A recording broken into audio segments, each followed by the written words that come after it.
नमस्कार, दोपहर की नंबर 1 डिबेट में आपका स्वागत है। मैं हूं आपके साथ में हिमांशु दीक्षित। दिल्ली विधानसभा चुनाव में आम आदमी पार्टी को करारी हार का सामना करना पड़ा। पिछली बार 62 सीटें जीतने वाली आम आदमी पार्टी इस बार मोदी के मैजिक के सामने महज 22 सीटों पर सिमट गई। दिल्ली में 27 साल बाद बीजेपी ने सत्ता में वापसी की, कमल खिला दिया। आम आदमी पार्टी की इस हार के लिए कई फैक्टर्स को जिम्मेदार ठहराया जा रहा है, लेकिन एम फैक्टर को भी सबसे अहम माना जा रहा है। मुस्लिम वोटर बीजेपी को वोट देने में पीछे नहीं रहे। मुस्लिम बाहुल इलाके मुस्तफाबाद में बीजेपी ने एक तरफा जीत हासिल की, तो दिल्ली की उन सीटों पर भी बीजेपी ने अपना परचम लहराया जहां पर 30% से ज्यादा मुस्लिम वोटर्स हैं। तो सबसे बड़ा सवाल यह उठता है कि विपक्ष जो बीजेपी पर मुस्लिम विरोधी होने का आरोप लगाता है, उन सभी आरोपों को मुस्लिम मतदाता ने खारिज कर दिया है क्या?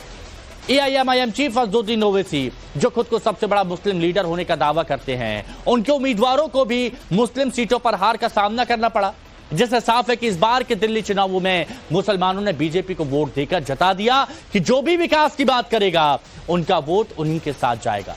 तो आज डिबेट की शुरुआत करें उससे पहले एक बड़ी खबर वो हम आपको बता रहे हैं। दिल्ली के नतीजों पर शहाबुद्दीन रिजवी बरेलवी का बयान आया है।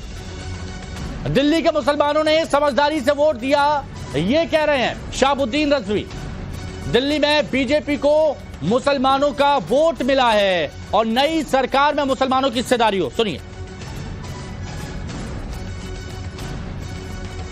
मुसलमानों का वोटिंग ट्रेड दिल्ली में बिल्कुल मुख्तलिफ रहा है। मुसलमानों ने कांग्रेस को, आम आदमी पार्टी को और बीजेपी को भी वोट दिया है और बड़ी तादाद में बीजेपी को वोट दिया है। गांधीनगर से जीतने वाले एमएलए अरविंद लवली जी ने खुद कहा कि 50% मुसलमानों ने हमें वोट दिया है। और एक जीतने वाले बीजेपी की विधायक का ये ऐलान बड़ी अहमियत रखता है।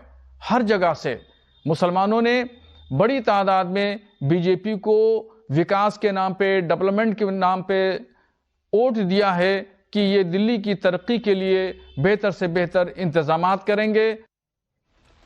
ये शहाबुद्दीन रिजवी बरेलवी थे और उसके बाद मौलाना साजिद रशीदी को भी सुन लीजिए। दिल्ली वासियों को भारतीय जनता पार्टी की बम्पर जीत पर दिली मुबारकबाद। मेरी मेहनत, मेरा वोट, मेरी दुआ कामयाब हो गई और दिल्ली में भारतीय जनता पार्टी जीत गई। दिल्ली में एक ऐसे अध्याय का खात्मा हुआ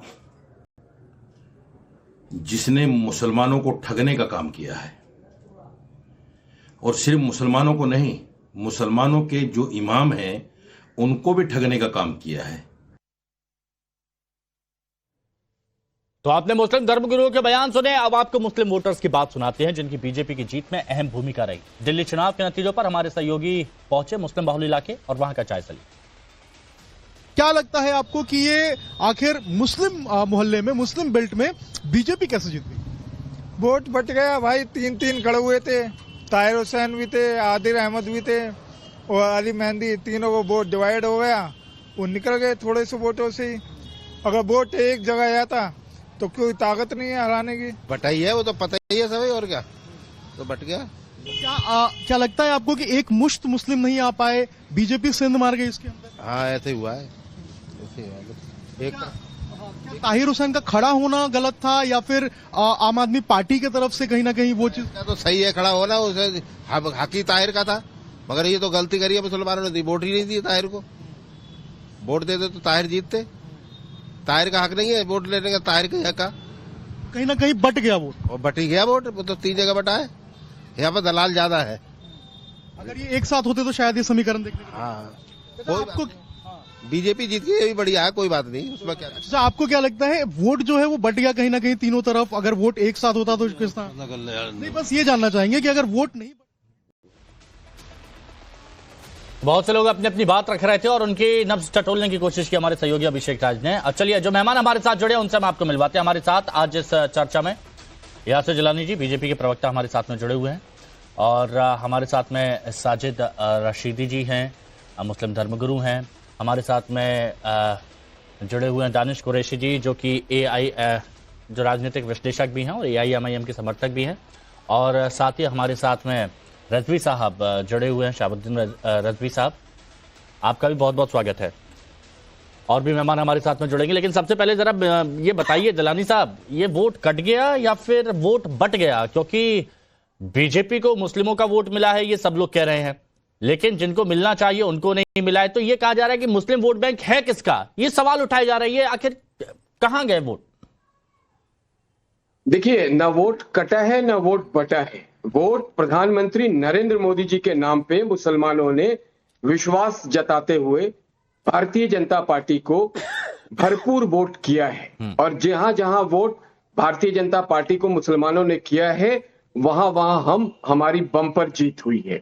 और ये चीज हम लोग लगातार पिछले चुनाव तो 34-35 दिन पहले अनाउंस हुए थे, लेकिन हमारे यहाँ जो काडर है भारतीय जनता पार्टी के मुस्लिम कार्यकर्ता, वो लगातार फील्ड में मंडल लेवल पे, समिति लेवल पे वो काम कर रहे थे। और उस काम करने का नतीजा है कि आज भारतीय जनता पार्टी इतनी बड़ी जीत सामने आई है। आपने देखा है कि किस तरीके से 24 घंटे वॉर रूम में, क्योंकि मैं इलेक्शन मैनेजमेंट कमेटी का हिस्सा था, मुझ पे भारतीय जनता पार्टी दिल्ली ने विश्वास जताया था। और हम लोगों ने दिल्ली में किराड़ी से लेके ओखला, बुराड़ी से लेके सिलमपुर, गांधीनगर से लेके मालवीय नगर, जितने भी इस तरह की विधानसभाएं थी, और खास करके जो 12 विधानसभा मुस्लिम अक्सरियत की थी, जिसमें मुस्लिम बाहुल के लोग रहते हैं, वहां पे तमाम लोगों से, वहां के रेसिडेंट्स से, आरडब्ल्यू के लोगों से, जो अच्छे मुस्लिम इन्फ्लुएंसर थे, जो रिलीजियस लीडर थे, उनसे भारतीय जनता पार्टी का मुस्लिम नेता और कार्यकर्ता लगातार पिछले 2 महीने से संपर्क कर रहा था। ये अच्छे मुस्लिम क्या जो आपने कहा, मैं समझ नहीं पाया इसे। अच्छे मुसलमान का मतलब है कि जो लोग पिछले सालों साल से भारतीय जनता पार्टी और नरेंद्र मोदी जी की नीतियों को नकारते रहे और उनकी मुखालफत करते रहे, और उन्होंने दूसरे दलों से हमेशा डराया कि भारतीय जनता पार्टी आएगी तो आपके साथ ऐसा व्यवहार हो जाएगा, आपको मुश्किलात आपके सामने आ जाएगी, आपको प्रॉब्लम आ जाएगी। उसमें जिन लोगों ने इस बात को समझा कि नहीं, प्रधानमंत्री सबके होते हैं, प्रधानमंत्री 140 करोड़ की जब बात करते हैं तो उसमें हिंदू, मुस्लिम, सिख, ईसाई का कोई भेदभाव नहीं करते। जब वो अपने कार्यक्रम को क्रियान्वित करने की कोशिश करते हैं और जमीन पे क्रियान्वित अपना कर्तव्य मान के करते हैं, तो उसमें मुसलमानों को भी इंक्लूड करते हैं। चलिए, ये आपने कहा आपको भी एक अहम जिम्मेदारी दी गई थी और आप उसमें सफल भी साबित हुए हैं। और रशीदी साहब भी हमारे साथ में। एक बात और जोड़ दूं, 10 सेकंड में जोड़ दीजिए।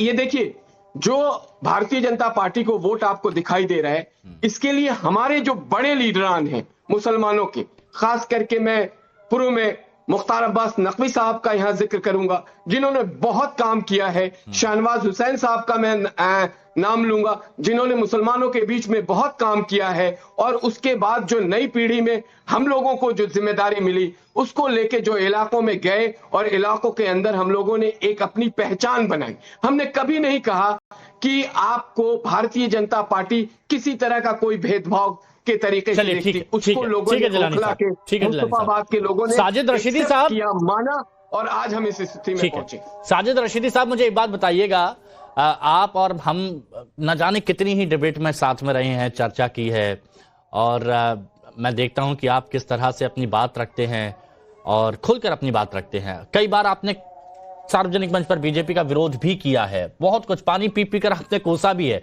लेकिन कल आपका बयान आता है कि मेरा वोट मेरी दुआ कामयाब हो गई, पिछली सरकार ने मुसलमानों को ठगा और ठगने वालों का अंत हुआ।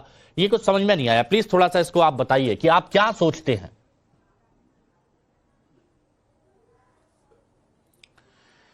देखिए, एक चीज तो ये समझ लीजिए कि जितनी भी विपक्षी पार्टियां हैं, वो तमाम की तमाम मुसलमानों को बीजेपी से डराकर वोट लेती हैं। आज मुसलमान इतना डरा हुआ है बीजेपी के नाम से कि बीजेपी को वोट देना कुफ्र समझता है, अच्छा, गुनाह समझता है, और गुनाह भी छोटा मोटा नहीं, गुनाह है अजीम। तो मैंने अपना वोट बीजेपी को देकर अपने समाज को एक मैसेज देने की कोशिश की है कि देखिए, बीजेपी हमारे लिए अछूत नहीं है। अच्छा, हमने तमाम सरकारों को देख लिया, हमने कांग्रेस को देखा, हमने समाजवादी को देखा, हमने आम आदमी पार्टी को देखा। आप देखिएगा कि कांग्रेस पार्टी ने पिछले इलेक्शनों में किस तरह से मुसलमानों को अछूत बनाया। राहुल गांधी, प्रियंका गांधी हिंदू इलाकों में तो जाती हैं, लेकिन मुस्लिम महल्लों में वोट मांगने नहीं आते। मुस्लिम मंचों पर मुसलमान नेताओं के साथ मंच साझा नहीं करते। यही काम अखिलेश यादव ने किया। यही काम हमारे साथ दिल्ली इलेक्शन में केजरीवाल जी ने किया। केजरीवाल किसी मुस्लिम इलाके में वोट मांगने नहीं गए, किसी मंच पर किसी मुसलमान को साथ लेकर मंच साझा नहीं किया।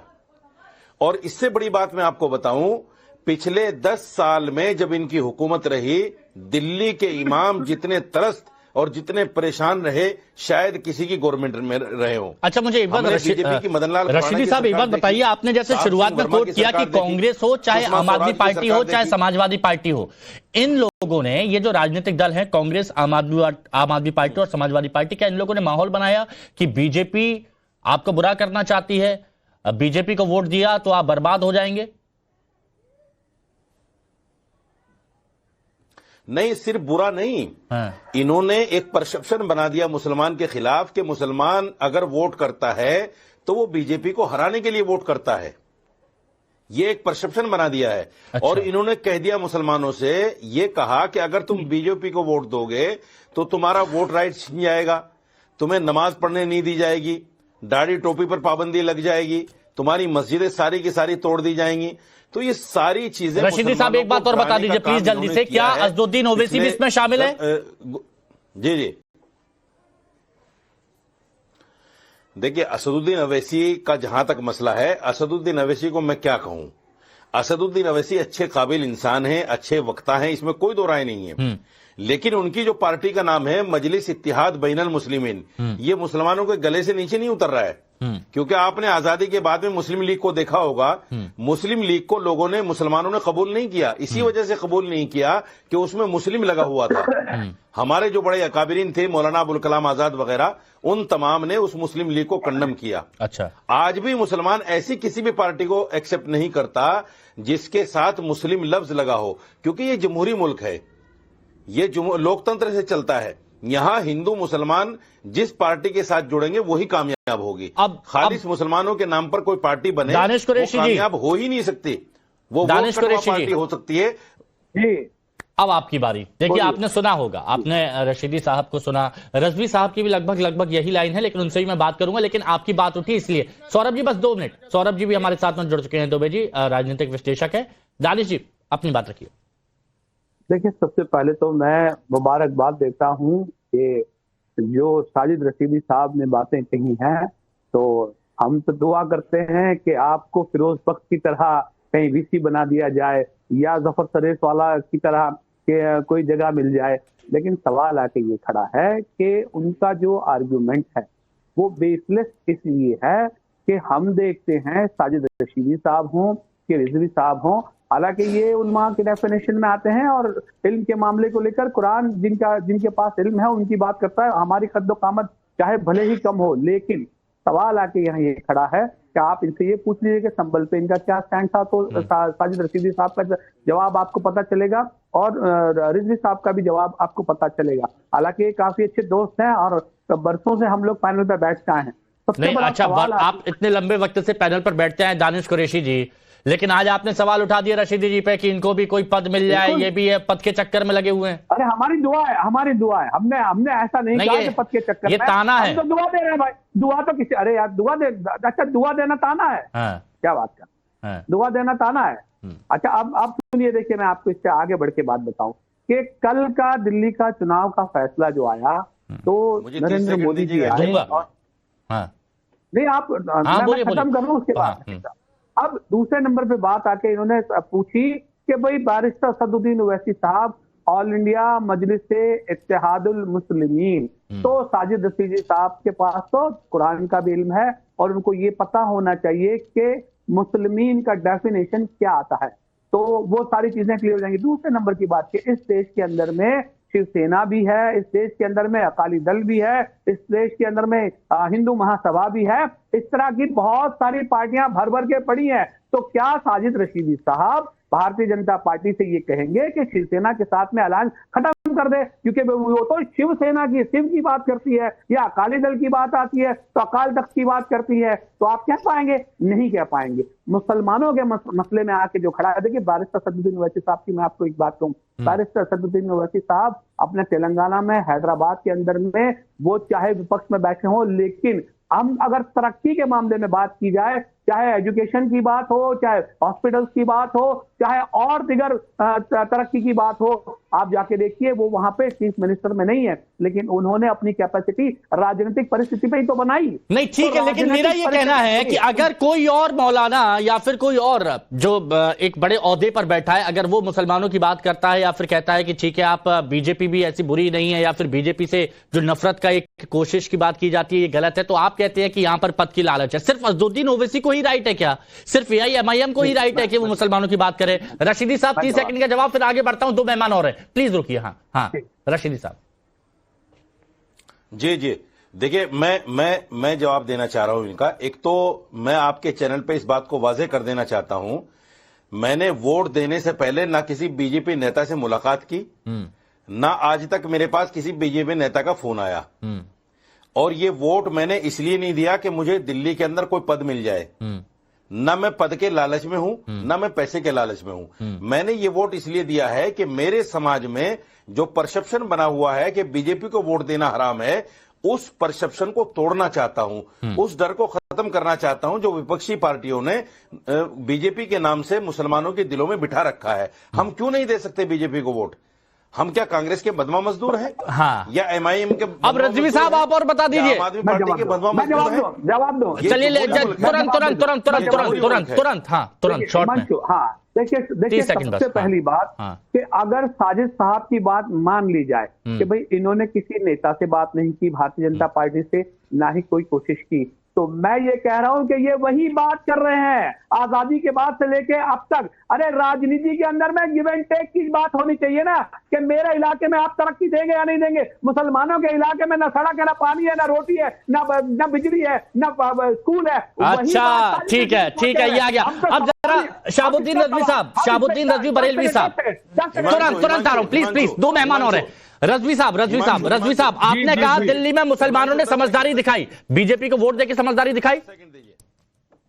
देखिए हिंदुस्तान में मुसलमान आजाद है और ये आजाद भारत है।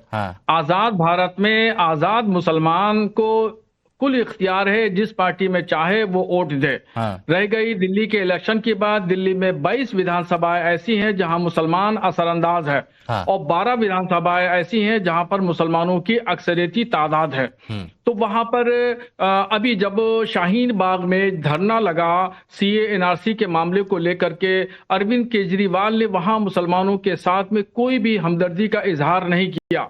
ऐसे ही और दूसरे मामलात हुए दिल्ली में, तो इसलिए मुसलमानों ने वहां पर चेंज करने की बात की, तब्दील करने की बात की।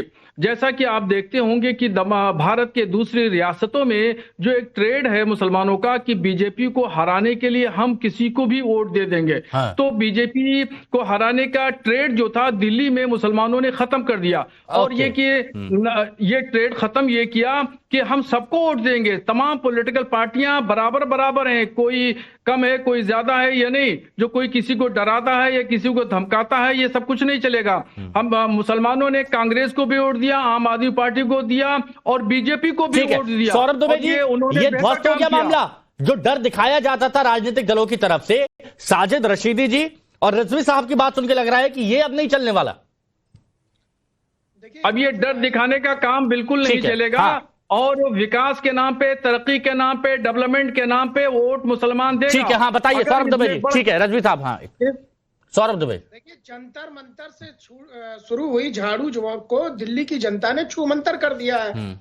दिल्ली के चुनाव परिणाम के बाद मौसम बदला है, मौसम से मिजाज बदला है, और मिजाज के बाद मुसलमान भी बदला है। देखिए मुसलमान कुछ को ये सच्चाई पता चल गई है कि जो अपीजमेंट करने वाले लोग थे उन पार्टी के लोगों को नकार दिया मुसलमानों ने, और जो सशक्तिकरण, जो इंपावरमेंट करने वाली पार्टियां, क्योंकि लगातार इस बात को देखा गया है कि मुसलमानों ने इस बात को स्वीकार किया है कि मोदी जी के द्वारा, जो सरकार के द्वारा दिया गया मकान है वो मुसलमानों को मिला है, जो स्कूलों में जो व्यवस्था थी, अस्पतालों के अंदर जो है तमाम तरह की योजनाएं थी, उसका लाभ नहीं तो ओवैसी साहब क्यों नहीं मानते इस बात को? ओवैसी साहब तो नहीं मानते। देखिए ओवैसी साहब मुसलमानों के तुष्टीकरण के आधार पर जिस प्रकार से राजनीति करते हैं उससे मुसलमान जो है उनको पहचान गया है। दानिश कुरैशी जैसे लोगों की व्यक्तिगत मजबूरी हो सकती है, क्यों? क्योंकि अभी इन्होंने एक आरोप लगाया फिरोज भक्त के ऊपर, एक आरोप लगाया जफर सरेश वाला। मैं यही तो कह रहा हूँ, अगर जफर सरेश वाला और फिरोज भक्त और ऊपर से बोलते हैं कि मैं दुआ कर रहा हूं। मतलब देखिए कि आप किसी, मतलब ये तो वही बात हो गई, डायबिटीज के मरीज को रसगुल्ला दे रहे हैं, कह रहे मुंह मीठा करा रहा हूं। देखिए मंचू भाई, अगर मनु यूनिवर्सिटी का चांसलर बनाया जाता है तो इनको आपत्ति है। भाई यही तो कह रहे हैं, अगर मुसलमानों को मोदी सरकार में कोई पद मिलता है, कोई लाभ का पद मिलता है, तो इनके पेट में तकलीफ क्यों है? फिर यही लोग कहते हैं कि मोदी जी। ठीक है जिलानी साहब, हाँ बोलिए, जिलानी साहब और दानिश जी को लाइए। हाँ बोलिए जिलानी साहब। सौरभ भाई देखिए, इन्होंने क्या दिमाग कितना इनका नीचे जा चुका है कि इनका विकास का पैमाना एक वाइस चांसलर और एक कहीं निगम का चेयरमैन यहीं तक रुका हुआ है, और यही मुसलमानों के साथ इन्होंने हर मोहल्ले में ओवैसी ने खेल खेला, उसके दिमाग में इतना जहर बो दिया। आज मैं स्वागत करता हूं हमारे साजिद रशीदी साहब का और रिजवी साहब का कि उनको लगा कि अब भारतीय जनता पार्टी के पास ऐसे उन्होंने दिखाया है। भारतीय जनता पार्टी ने, आप देखिए किसी भी कार्यक्रम को आप उठा के देख लें, अगर अटल कैंटीन योजना के तहत हमारे मैनिफेस्टो में 5 रुपए का खाना हम गरीबों को पौष्टिक आहार दे रहे हैं, तो उसमें नहीं देखते हैं कि कौन मुसलमान है, कौन हिंदू है, कौन ईसाई है, लेकिन इनके जहन में है कि इनको पार्षद का टिकट मिल जाए, एमएलए का टिकट मिल जाए, ये कहीं एमएलसी बन जाए और मुसलमानों का दानिश जी बताइए, दानिश जी बताइए, ये जो बेचने का खेल है ना, अब खत्म हो गया। अपने जहन को बड़ा करिए। कब तक आप मुसलमानों के नाम पे तुष्टीकरण करते रहेंगे, मुसलमानों को बर्बाद करते रहेंगे? और किस इलाके ये कोशिश। ठीक है, हाँ बोलिए, जवाब लीजिए। नाली के शिविर के ढक्कन खुले तो विधायक निकम्मा है आपका। अगर बल्ली महाराज में मंत्री था, वहां की गलियों के हालात खराब है 10 साल से, तो वहां का ठीक है बोलिए दानिश कुरैशी जी। जिलानी साहब रुकिए, हाँ बोलिए दानिश कुरैशी। देखिए हमने एक टर्म में तीन चीफ मिनिस्टर भी भारतीय जनता पार्टी के देखे हैं, और सीवर की बात कर रहे हैं तो आप अपना पुराना रिकॉर्ड जो है क्या नहीं देखा हमने। हम इंसाफ की बात करते हैं, आप लालच देते हैं मुसलमानों को। आपको एमएलसी का टिकट चाहिए, पार्षद का टिकट चाहिए, ये विकास का पैमाना है। मुसलमानों को जब तक आप इस जकड़न में जकड़ के रखिएगा, मुसलमान कभी ऊपर नहीं जाएगा। लेकिन अब वो शिकंजा कहाँ रह गया है? वो जकड़न तो टूट गई ना, जकड़न टूट गई। अच्छा रुकिए जिलानी साहब बोलने दीजिए, उनकी भी बात सुनिए जरा, वो कहना क्या चाह रहे हैं। नहीं, वो उनके पास बोलने के लिए कुछ है नहीं। अरे नहीं, बहुत कुछ है, दानिश जी बहुत अच्छा बोलते हैं, बोलिए। बताइए पद्मश्री कौन देता था? पद्मश्री आज हमारी सरकार देती है। पद्म विभूषण कौन देता है? हमारी सरकार देती है। ठीक है बताइए दानिश जी वोट बैंक भी। हाँ बताइए। देखिए अब सबसे पहली बात मैं आपको बताऊं, अब सुनने का मापदा रखिएगा, जब आप बोलते हैं तो सुनने का नहीं, लेकिन थोड़ा बड़ा दिमाग रख के बात करिए। पहले बोलने दीजिए।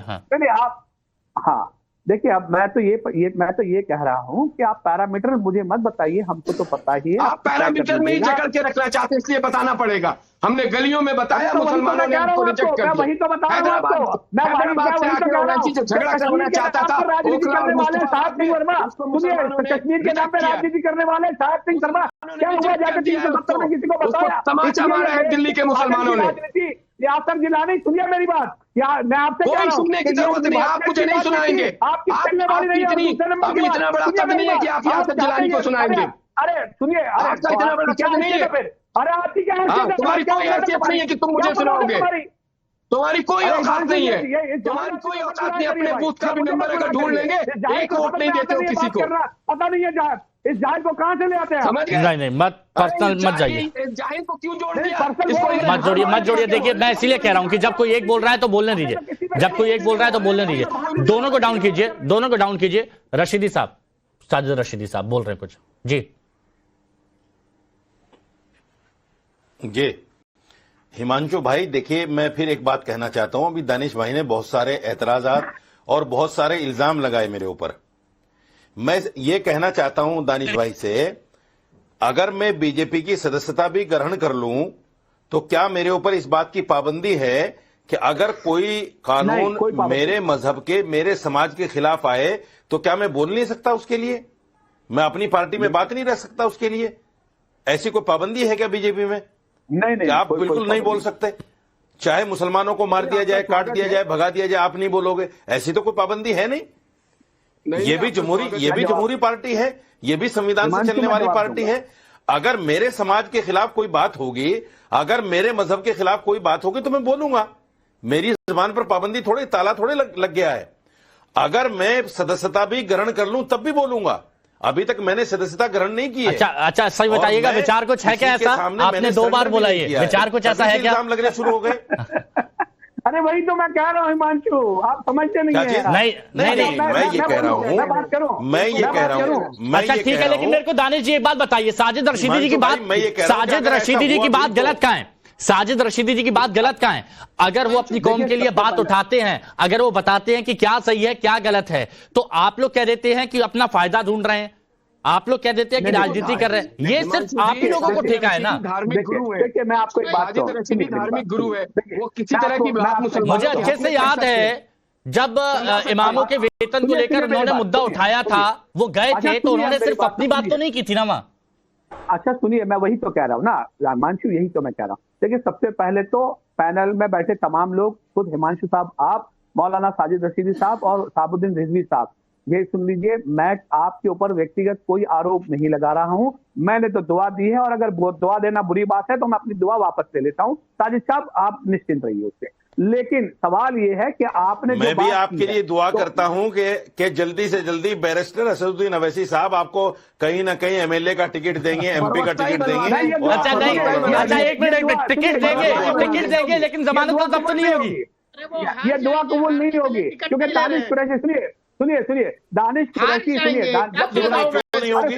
क्यों नहीं होगी? दानिश कुरैशी सुन लीजिए क्यों नहीं होगी। अरे सुनिए तो मैं आपसे कहूं, दानिश कुरैशी गुजरात में 2002 के दंगों के बाद से मुसलसल काम करता आया है। बैरिस्टर असदुद्दीन ओवैसी साहब की पार्टी 2020 में आई है, सुनिए 2020 में आई है। तो सवाल आके ये खड़ा है कि हम अपना काम ईमानदारी से थोड़ा या ज्यादा जितना भी कर सकते हैं हम करते आए हैं, और टिकट हमारा मकसद कभी भी नहीं है। सवाल ये कि बैरिस्टर असदुद्दीन एमएलए बन के और अच्छा कर सकते हो, एमपी बन के और अच्छा कर सकते हो। बैरिस्टर असदुद्दीन ओवैसी साहब की बेहतरीन जो चीजें मुझे नजर आती है, एमएलए और एमपी बन के ज्यादा अच्छा कर सकते हो ना। सुन तो लीजिए रशीदी साहब, आप सुन लीजिए, असदुद्दीन ओवैसी साहब की बेहतरीन बातें जो है उसमें ये है कि आज तक मैं जितनी भी बात, तुरंत एक शॉर्ट कमेंट सौरभ दुबे, सौरभ दुबे, अब क्या मुसलमान बदल रहा है? मुसलमानों की सोच बदल रही है शॉर्ट में? नहीं देखिए, साजिद रशीदी साहब दानिश कुरैशी साहब को AIMIM का टिकट दे रहे हैं भाई, वो लेना भी नहीं चाहेंगे। सौरभ दुबे जी, आप अपना विश्लेषण बताइए कि आने वाले वक्त में और ये बदलाव देखने को मिलेगा, मुसलमानों का झुकाव बीजेपी की तरफ देखने को मिलेगा? देखिए मेरा मानना है कि जब साजिद रशीदी साहब, साबुद्दीन साहब ये मान लिया उन्होंने कि जो ट्रिपल तलाक की व्यवस्था को खत्म किया, ठीक है, यानी आज दिख रहा है चाहे वो रजवी साहब हो चाहे वो बरेलवी साहब हो, खुलकर कह रहे हैं कि हाँ अगर जो ठीक है उसको अपनाएंगे, अब किसी को बुरा लगता है तो लगे। बहुत बहुत शुक्रिया सभी का हमारे साथ जुड़ने